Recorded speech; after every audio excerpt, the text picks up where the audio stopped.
Thomas Remington is an associate at the Davis Center for Russian and European Studies at Harvard. He is also an emeritus professor of political science at Emory University. He joins me now live from Cambridge, Massachusetts.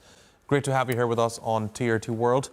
So, we have been talking about what's going to happen in Russia-Ukraine war, but up until now, no concrete result has come out from all efforts that have been underway over the past few weeks now.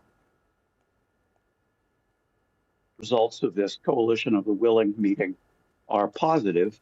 They're by no means the end of the war.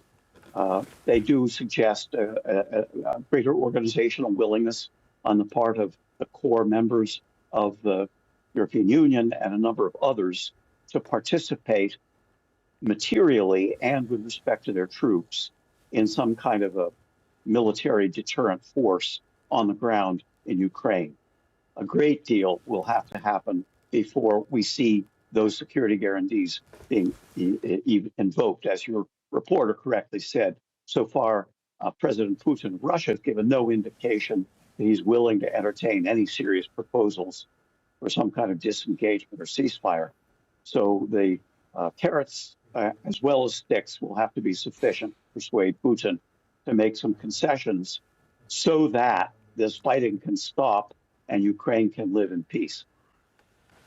Professor, up until a few days ago, President Putin was refusing to meet President Zelenskyy, claiming that the conditions for him to meet him have not been met. But a surprising development took place a few days ago, where President Putin said that, yes, he might meet Zelenskyy, but only if he travels to Moscow. What do you think is behind this demand?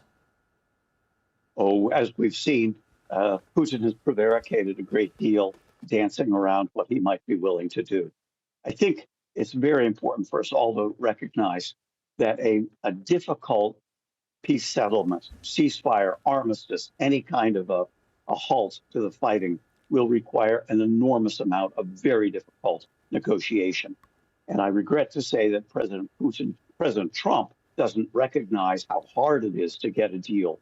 When we think of the major kinds of wars in which the United States has been involved in helping to bring about an end, they have taken an enormous amount of diplomatic, skilled, detailed diplomatic effort.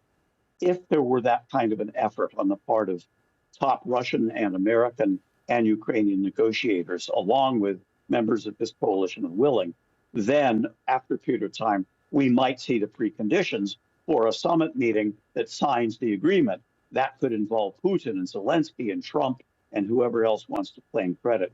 But that's not the start of that negotiating process. Such a meeting is the end of it. So if you were advising Zelenskyy today, what would you tell him? To keep his door open to all phone calls from American representatives, and obviously including President Trump, and to be flexible. We know that in the end, Ukraine will need to make some concessions, and several have been floated. The Witkoff came back from Moscow proposing some kind of a land swap.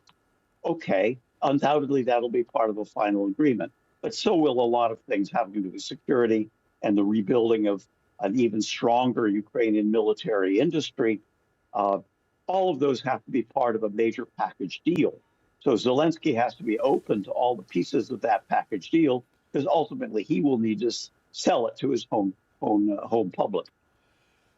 And certainly right now, if we see the rhetoric coming from Kyiv, it seems to me that Zelenskyy is open to making concessions. In fact, he has said this on record now, but his main problem is that he does not believe in anything that President Putin says. He says that even if we give up our territory, even if we give Russia some sort of concessions, what's the guarantee that Russia will not attack my country again? So I think that's a legitimate concern. And on the other hand, when you look at the negotiations, the broader dynamics, it seems to me the negotiations have reached a deadlock because Zelenskyy keeps saying that he wants security guarantees, possibly the presence of international forces on the ground. This is something that has been reiterated by the coalition of the willing, that there's going to be some sort of international forces involved in peacekeeping operations. And this is something that is, again, rejected by Russia. So how do you think, this deadlock can be lifted? Because, I'm lost. Which side needs to make concessions at this point? All sides need to make concessions. Uh, has nothing to do with the ultimate negotiated outcome of this war. Trust is the last thing we should be looking for. There will have to be disengagement along a line. Hopefully, it is not worse than the line currently existing, the front line separating Russian and Ukrainian troops.